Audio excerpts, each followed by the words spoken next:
Now we are going to get our next guest.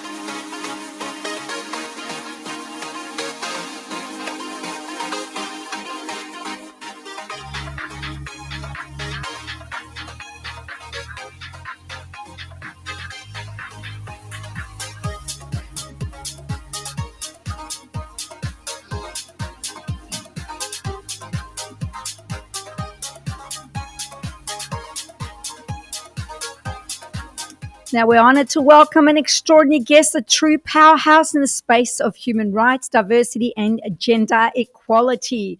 Maria Dimopoulos AM is a leading advocate and decades of experience in advancing the rights of women from migrant and refugee backgrounds, especially in shaping exclusive policies and synthetic reforms. So recently appointed as the CEO of the Settlement Council of Australia, the peak national body representing migrant and refugee services, Maria's calling on Greek Australians to honour our migrant legacy and stand strong for exclusion and equality. And let's be honest, if you're a Greek Australian or working multiculturalism or social services and don't know the name Dimopoulos, well, you might just be living under a rock. Her lifelong commitment to justice and multicultural women's safety, particularly in the prevention of domestic violence, earned her the prestigious Order of Australia AM.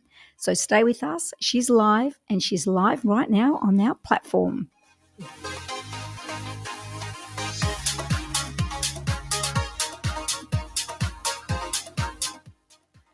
Maria, welcome to the KK Factor, the Greek EuroBeat show, right here on RPP FM, the voice of the peninsula, 98.7, 98.3.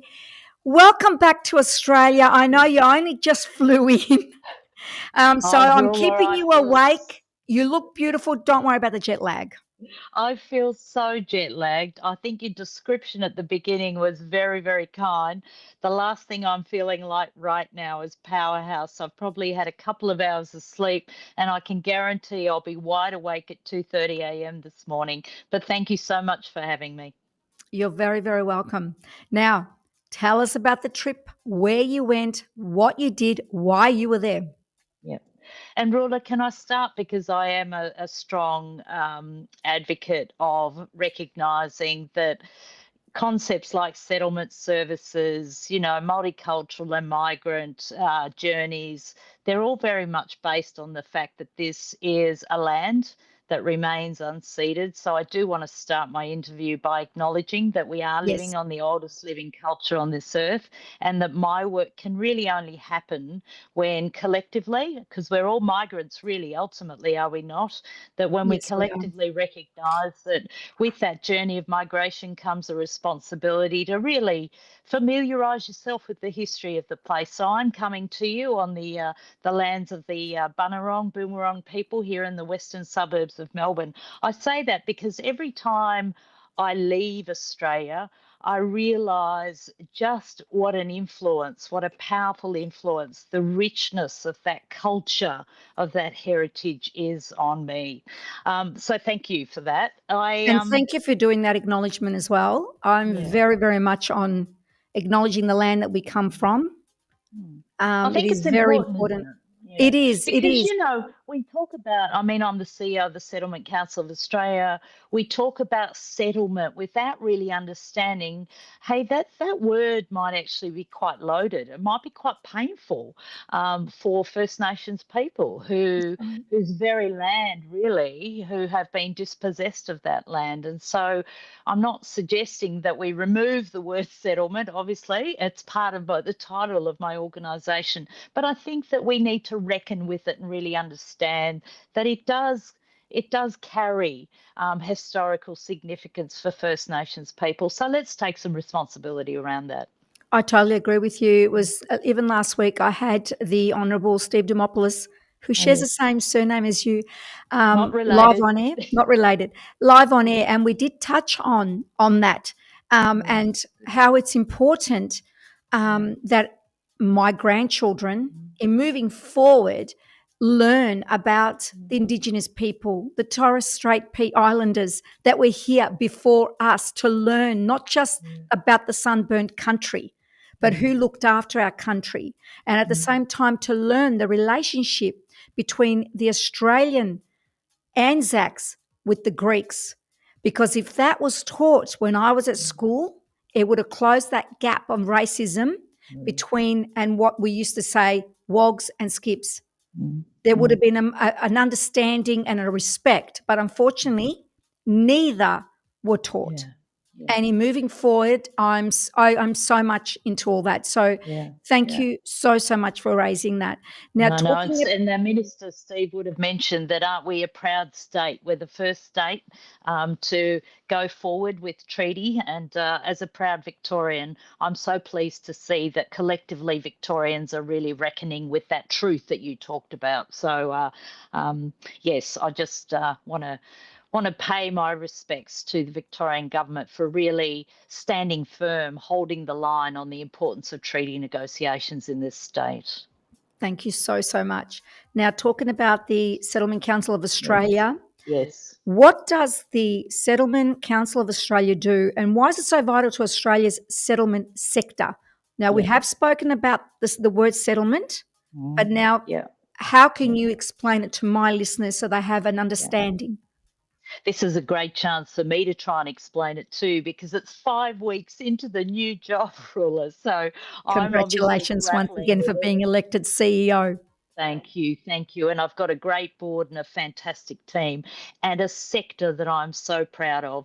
When we think about the settlement journey from arrival right through to what we might call successful integration, we're talking essentially about a peak body that tries to amplify the amazing work that so many services out there. We are a peak body.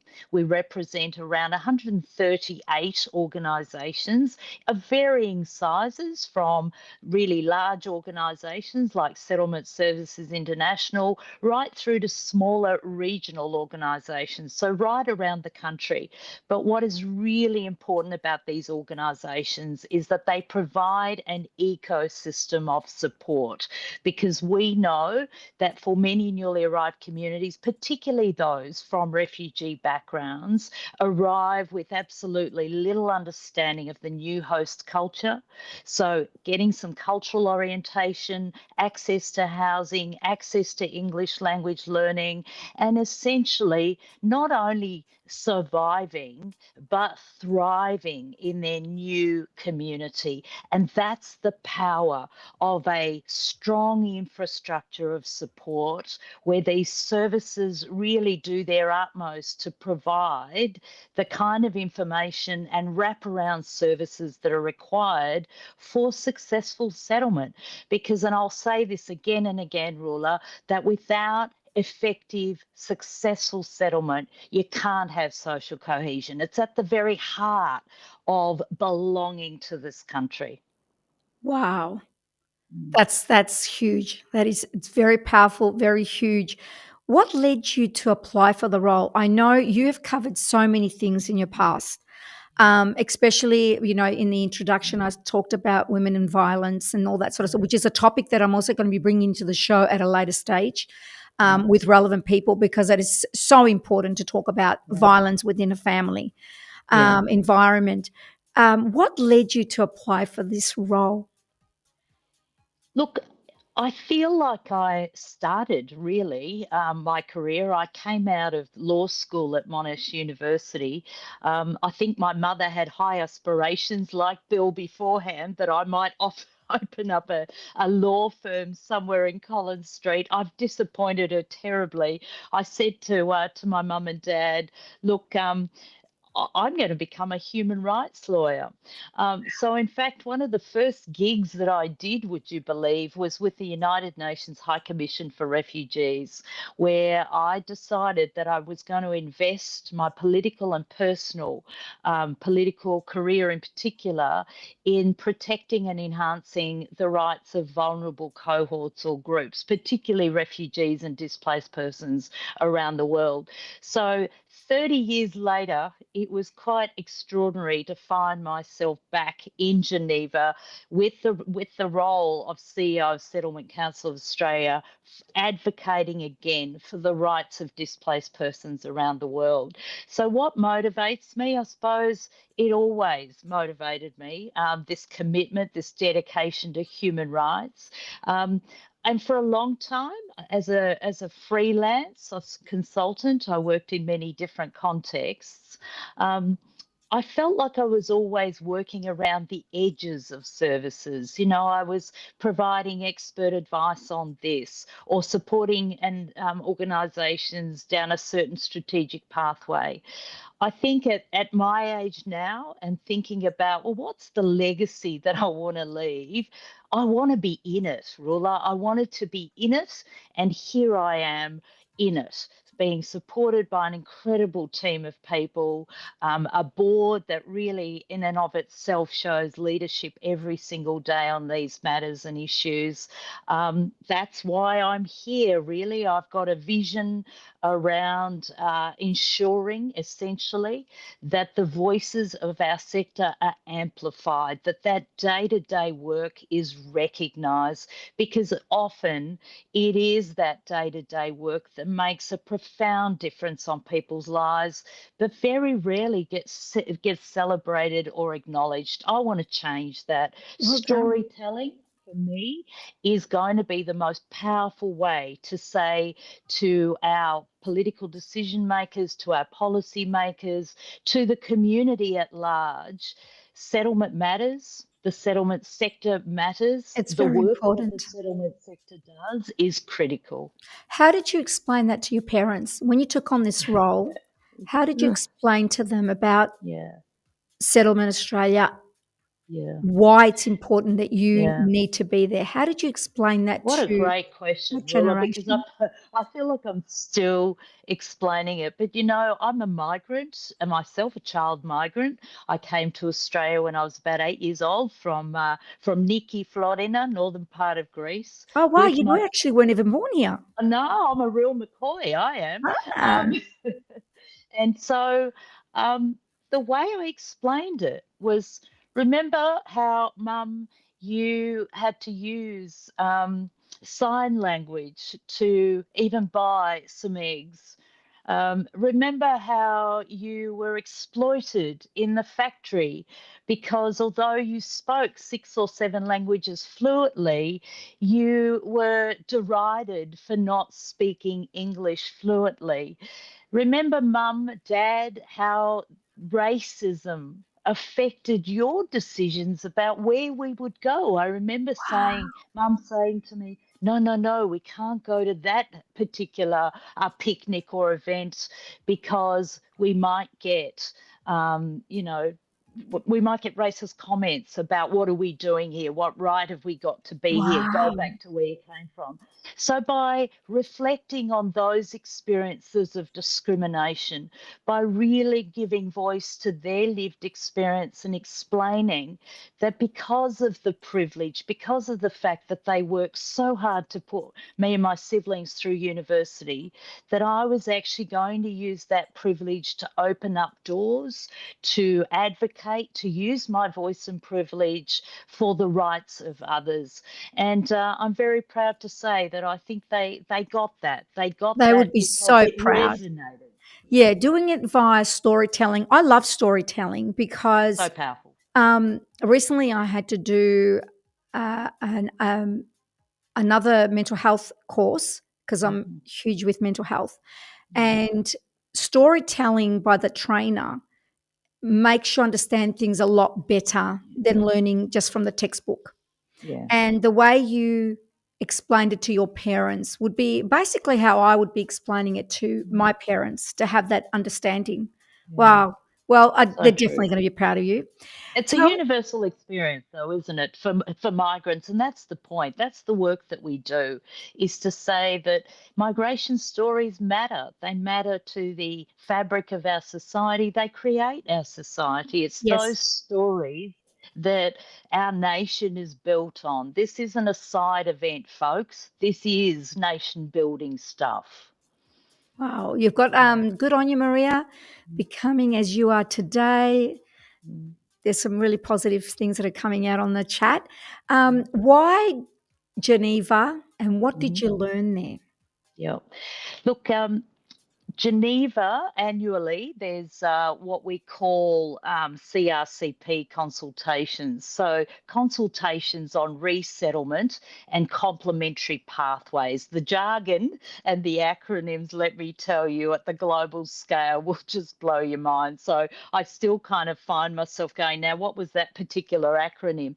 But essentially, it's a global consultation conducted by the United Nations High Commission for Refugees. It's an opportunity for countries involved in resettlement or settlement programs to come together to share their insights, to look at what's working, to look at where the gaps are, to identify future strategies, and particularly now more than ever, to really take a close look at what some of that data is telling us, because global dispossession, displacement is at an all-time high. And so annually, UNHCR releases what's called global trends on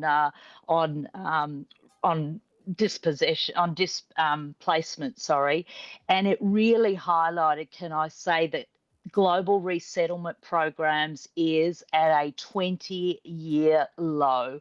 Now, that's telling us something quite significant here, that despite global movement, wars, conflict, climate change being at an all-time high, that sadly, when you get countries like the United States withdrawing its resettlement program, that has a profound effect on these global programs, not only in terms of how many places are or are not available now to refugees or asylum seekers around the world, but the fact that the withdrawal of these programs means that it impacts on countries that are often least able to support that kind of mass movement around the world. And look, ultimately, I could quote the figures at you, but what's so powerful about being in Geneva was hearing the stories themselves. We say this again and again. You look around the room, and yes, there are influencers there are powerful decision makers. But what was so critical was the refugee-led leadership, the recognition at a global level that solutions, in order to be sustainable, have to be led by refugees themselves.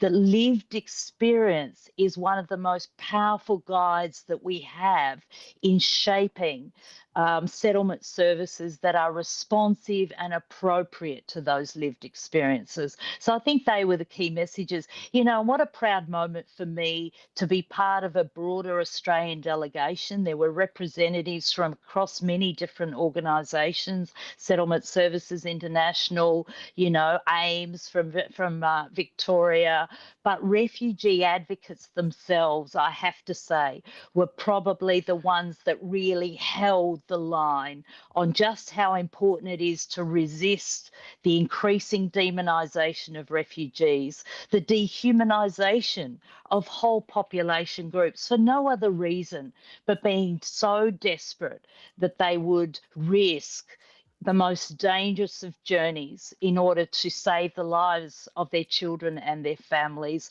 We really have to resist this ruler. I want to say to your listeners, collectively, let's not forget that there are human faces behind this politics of fear that seems to have taken hold globally and sadly finding its way into Australia. But I still believe that we are a country that will resist this tirade of false narratives about refugee communities. Wow. Wow. Thank you so much. But we've got to also acknowledge I believe we are in a lucky country. We've moved forward, changing policies.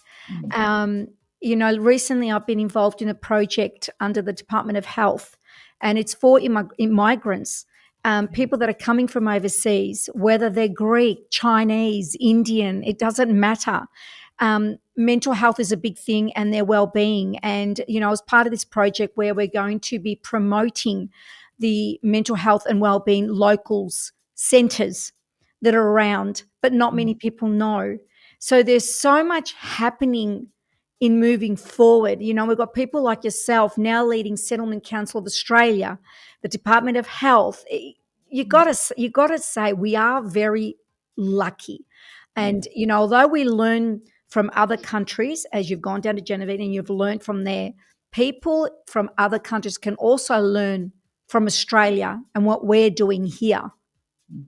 Yeah, absolutely. And look, even in Geneva, again, collectively, as the voice of Australian settlement services, refugee and settlement services, we are inspired by a number of key developments that are taking place in Australia. We've now got a Minister for Multiculturalism, Minister Anne Ali, who is a migrant who comes from a multicultural background. And I think rural representation matters. And my goodness, we were so excited when she was appointed. Now, the creation of a standalone Office of Multiculturalism, a minister who is responsible for multiculturalism and is in cabinet, a minister who, in one of her first speeches when she was appointed, really emphasised that social cohesion isn't the sole responsibility of multicultural communities. It's a shared responsibility. That's exactly It's right. about intercultural communication. It's about rejecting polarization. It's about all of us seeing ourselves as being part of Australian society, as having a certain degree of civic obligations to each other. I love the sort of stuff that Minister Ali is leading. That gave us courage in Geneva. It gave us the opportunities to say proudly, Australia isn't withdrawing its resettlement program. If anything, I've come back even more More. inspired and Yeah. wanting to say to Yes. government, look, this is the time to step up. Now is not the time to withdraw our obligations as global citizens here. Now's the time as an Australian government and its people to step up. So there's lots to be proud of. You're absolutely right. The opportunities are there. And I think, again, to loosely quote Anthony Albanese, our Prime Minister, of course, in his victory speech, he talked about kindness. He talked about not leaving anyone behind. That's the work of our settlement sector. It is about saying no one should be left behind just because they can't speak English, just because they don't That's right. understand our system. Everyone should be actually part of this nation building progress, a future where, as you said, our children understand the histories of 60,000 years of ancient wisdom, but also right through to the most recent migrants, the Rohingya, the South Sudanese, the Iranian community. These are our most newest arrivals. All of us have a story to tell. All of us have the right to belonging. All of us have the right to move past survival to really thrive and contribute to this country. Wow. Maria, there was huge write-ups from the Nels Cosmos, the Greek Herald, Greek City Times. Once you got to CEO of the Settlement Council of I have Australia, shares in all of those organisations, Rola. great. No, Well, I'm thank just you. hoping that you've come back and the write-ups continue, but in a more forthcoming way where they're explaining what you've just explained to the audience in ways that people like myself can understand when we read what it means and what we as human beings here in Australia need to do to support the work that you're trying to achieve, Yeah, and being able to absolutely. say hello and respect our neighbours and people around us. Yeah.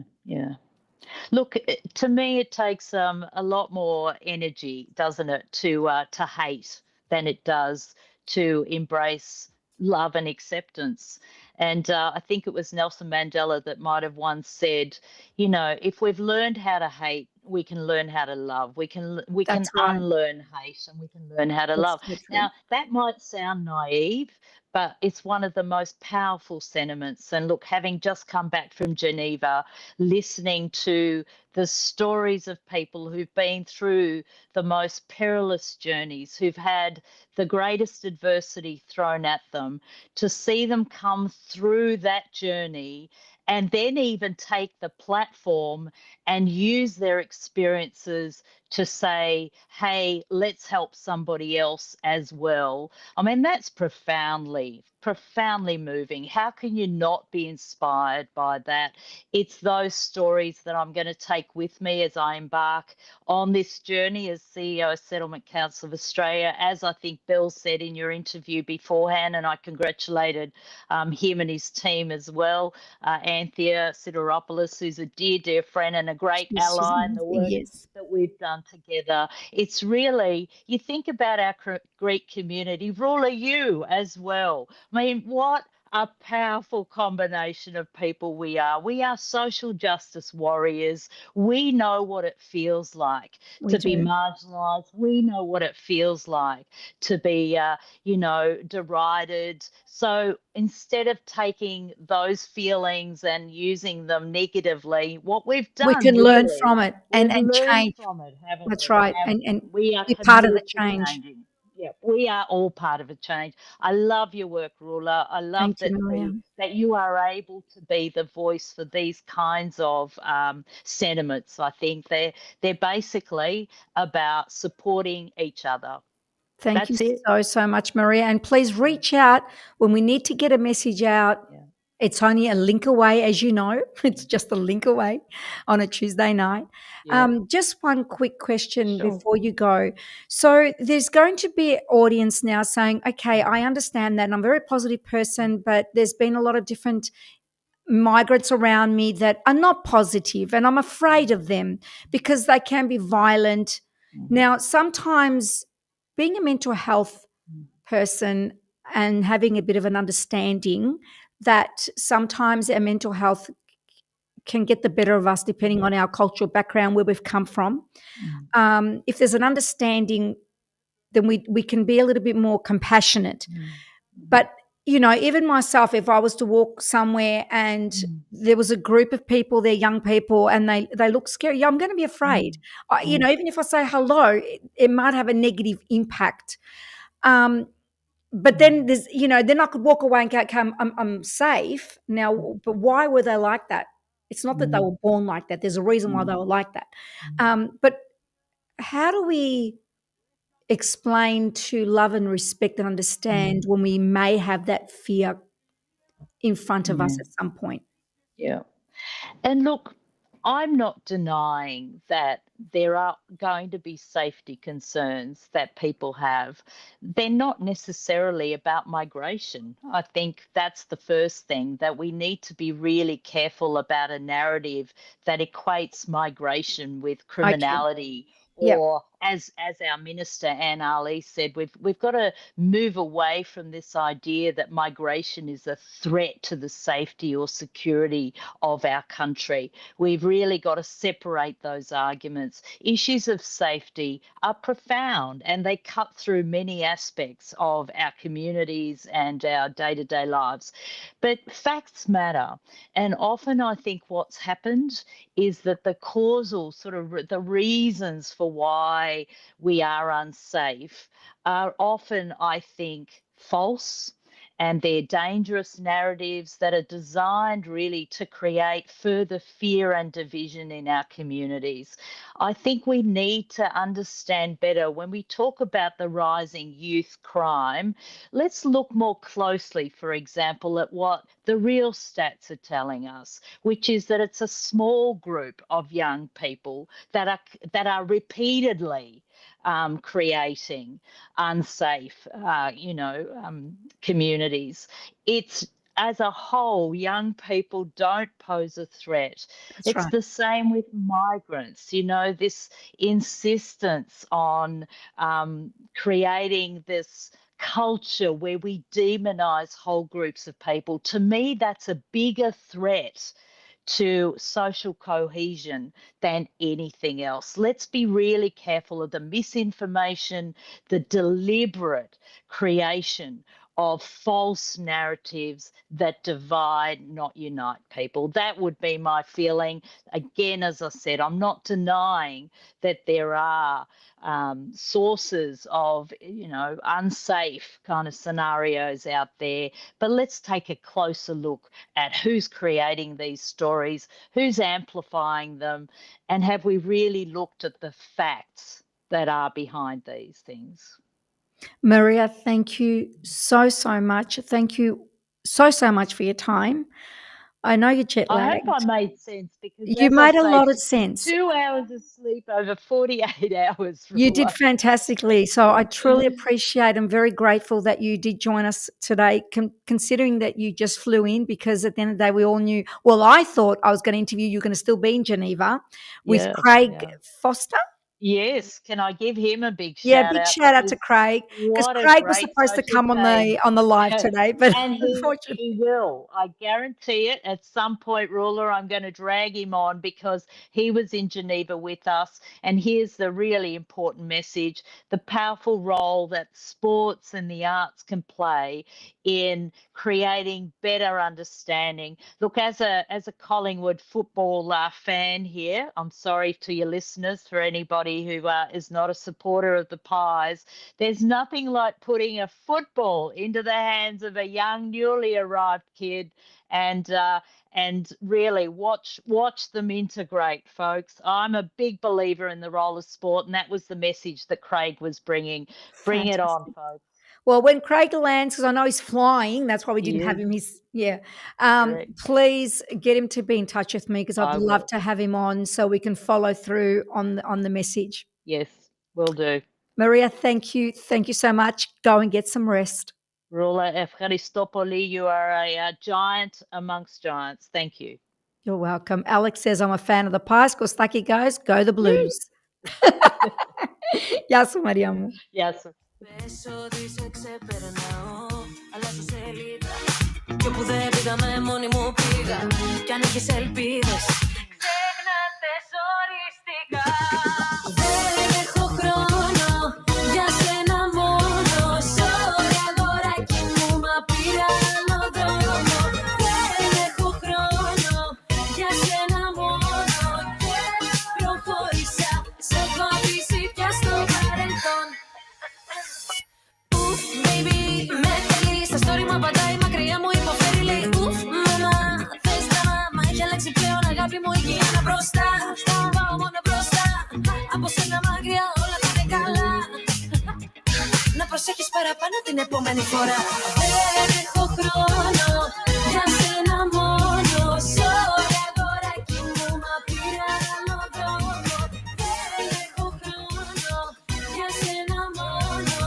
Και προχώρησα, σε έχω αφήσει πια στο παρελθόν. You are listening to Oof by Kiana Solid Grace.